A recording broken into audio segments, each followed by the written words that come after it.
ICG F62 Islamabad से जो है BS केमिस्ट्री में मैंने एडमिशन लिया और मैं 4th सेमेस्टर में हूँ अब।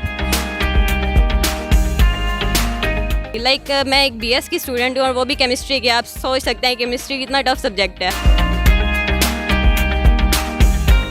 जब मैं फ़ूड लेके उनके घर के पास पहुँचती हूँ, लोकेशन पे पहुँचती हूँ, तो जाहिर सी बात है हमारे पास नंबर होता है, तो मैं कॉल मिलाती हूँ तो उनका रिएक्शन ऐसा होता है, जी भाई।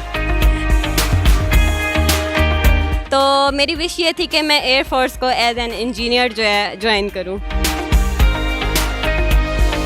बिस्मिल्लाहिर्रहमानिर्रहीम, मैं यासिर जंजुआ और आप देख रहे हैं साइबर टीवी। इस वक्त हम मौजूद हैं रावलपिंडी की फूड स्ट्रीट में। बड़ी बाहिम्मत लड़की हमें यहाँ पे एक नज़र आई हैं।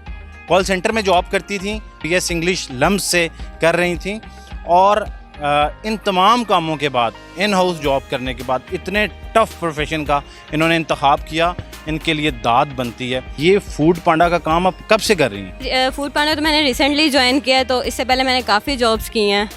तो बताना चाहूँ, आप सुनना चाहेंगे तो बताइए। नहीं, मैं तो सुनना चाहूँगा, हमारे व्यूवर्स भी सुनना चाहेंगे। जी, तो मैं 2020 में जो है रावलपिंडी में आई थी। मेरा एडमिशन हुआ था नमल यूनिवर्सिटी में इन BS इंग्लिश। मुझे बहुत से क्राइसिस थे, फाइनेंशियल इश्यूज़ थे, तो मैं उसको कंटिन्यू नहीं कर सकी क्योंकि मुझे स्कॉलरशिप भी नहीं मिला। तो मतलब बहुत से जो है ना क्राइसिस आए बीच में, तो मैं उसको कंटिन्यू नहीं कर सकी।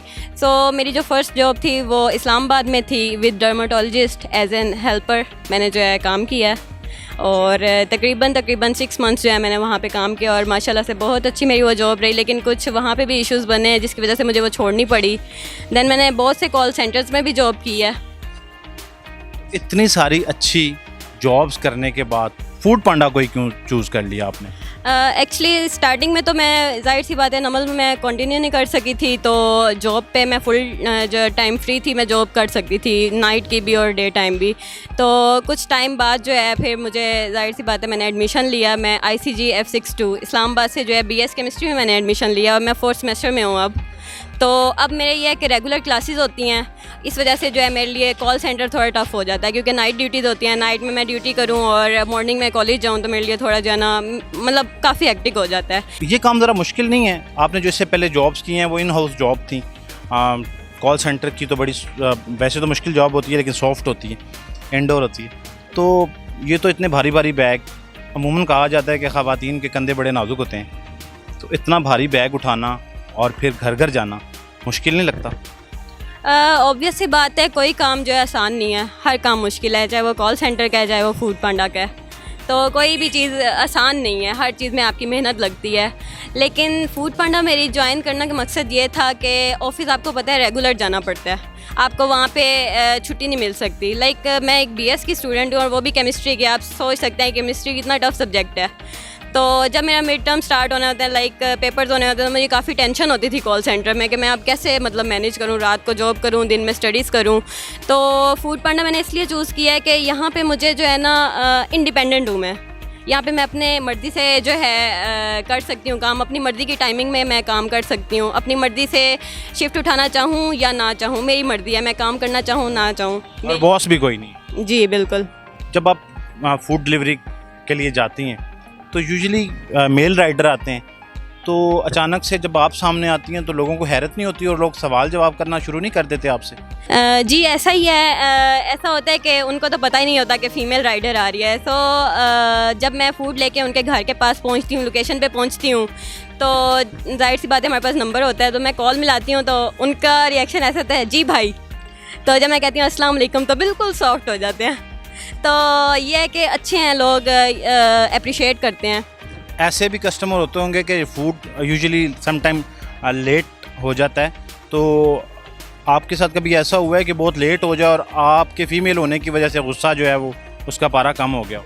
जी बिल्कुल, ऐसा बहुत बार हुआ है। जाहिर सी बात है, आपको पता है रावलपिंडी की ट्रैफिक बहुत ज़्यादा है, तो अमूमन जो है ऑर्डर लेट हो जाता है। तो जब उनको पता लगता है कि फ़ीमेल राइडर हैं तो उनका गुस्सा जो है ना ठंडा होता है, बल्कि वो अप्रिशिएट करते हैं। और जाहिर सी बात है मुझे भी डर लगता है कि ऑर्डर लेट हो गया, अगला पता नहीं क्या बोलेगा, लेकिन अच्छे हैं लोग, अच्छे हैं, अप्रिशिएट करते हैं। बाइक चलाती हैं तो लोग तो बड़ा कोऑपरेट करते हैं, लेकिन ट्रैफिक पुलिस भी कोऑपरेट करती है क्योंकि अमूमन गलतियाँ करती हैं ड्राइविंग में ख़वातीन, तो चलान बच जाते हैं या उसी तरह ट्रीट होती हैं?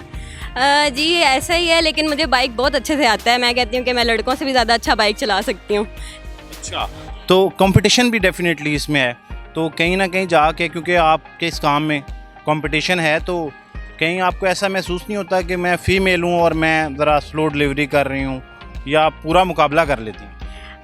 जब मैंने काम स्टार्ट किया था तो मेरे जो राइडर्स कुलीग हैं उन्होंने मुझे कुछ समझाया, जाहिर सी बात है मेरी हेल्प की, लेकिन उसके बाद उन्हीं का कहना है कि छोटी बच्ची हमसे भी ज़्यादा तेज़ है। अगर फ़रहीन फूड पांडा पे काम ना कर रही होती तो क्या होती? जाहिर सी बात है, हर इंसान की एक विश होती है, कोई ऐसा शख्स नहीं है जिसकी कोई ख्वाहिश ना हो। तो मेरी विश ये थी कि मैं एयर फोर्स को एज एन इंजीनियर जो है ज्वाइन करूं, लेकिन उसकी भी बहुत सी वजूहत थी। मेरे मार्क्स अच्छे थे एफएससी में, लेकिन कोविड आया, उसकी वजह से फ़ीमेल वैकेंसीज़ नहीं आई। जब फिर फीमेल वैकेंसीज़ आई तो मैं ओवर एज हो चुकी थी। तो इंशाल्लाह बीएस केमिस्ट्री के बाद जो है ना, बीएस के बाद मैं इंशाल्लाह जो है ना एयरफोर्स में अप्लाई करूँगी as an lecturer. As a lecturer apply करना चाहती हैं एयर फोर्स में। बड़े ही हाई एम्बिशंस हैं इनके, और बड़ी ही बाहिम्मत लड़की हैं ये। अच्छा फ़रहीन, अब तो काफ़ी रात हो चुकी है, मैंने आपको देखा है कि अभी भी आप शायद ऑर्डर कलेक्ट करने के लिए आई थी, तो इतनी रात को आपको डर नहीं लगता? जी ऐसा है, डर तो जाहिर सी बात है लगता है, इंसान अपने घर में भी महफूज नहीं है आजकल के दौर में तो। लेकिन यह है कि मेरा ये मानना है कि अगर मैंने किसी के साथ ज़्यादती नहीं की तो वो खुदा की ज़ात है, वो मेरे साथ कभी ज़्यादती नहीं होने देगा। तो ये चीज़ जो है ना, ये थिंकिंग मेरा जो है डर ख़त्म करती है। और वैसे मेरा छोटा भाई है, तो अगर बहुत लेट नाइट हो जाए तो उसको मैं घर से पिक कर लेती हूँ, बैग वो पहन लेता है पीछे बैग पे, और मैं बाइक ड्राइव करती हूँ, और इस तरह हम जो है काम कर लेते हैं। दोनों बहन भाई काम कर लेते हैं। यस। मेहनत का जज्बा आपके अंदर होना चाहिए फ़रहीन की तरह। ये घर से निकली हैं, पढ़ी लिखी हैं, और इन्होंने तमाम इन हाउस जॉब्स का एक्सपीरियंस भी हासिल किया है। हमारे मुआशरे में ऐसी बाहिम्मत ख़वातीन की बहुत ज़रूरत है, जो अपने हक़ के लिए निकलें, जो अपने मंजिल ख़ुद तलाश करें, जो इन चीज़ों के पीछे ना छुपें कि हम ख़वातीन हैं, हम कुछ कर नहीं सकती। ये नौजवान लड़की घर से निकलती है, मोटरसाइकिल के ऊपर उन लोगों को कम्पीट कर रही है, उन मर्दों को कम्पीट कर रही है जिनको कम्पीट करना शायद आज के मुआशरे में नामुमकिन समझा जाता है। पर यहाँ आपका बहुत शुक्रिया, आपने हमें वक्त दिया, और हमारी दुआ है कि अल्लाह ताला आपके जो अज़ाइम हैं, जो आपके मकासद हैं, उनमें आपको कामयाब करे। जिस हिम्मत और हौसले के साथ आप काम कर रही हैं, मुस्तकबिल आपका रोशन है, और वो तमाम इरादे जो आज आपने किए हुए हैं वो ज़रूर पूरे होंगे। बहुत शुक्रिया जी, थैंक यू सो मच। और मैं एक लास्ट जो है चीज़ आपको बताना चाहूँगी। मैं 2020 में यहाँ पे आई थी रावलपिंडी में, और मैं अपने डैडी से 7000 रुपीज़ लेके आई थी कि मुझे बस हॉस्टल का जो है रेंट पे करना है, आप उतने मुझे दें।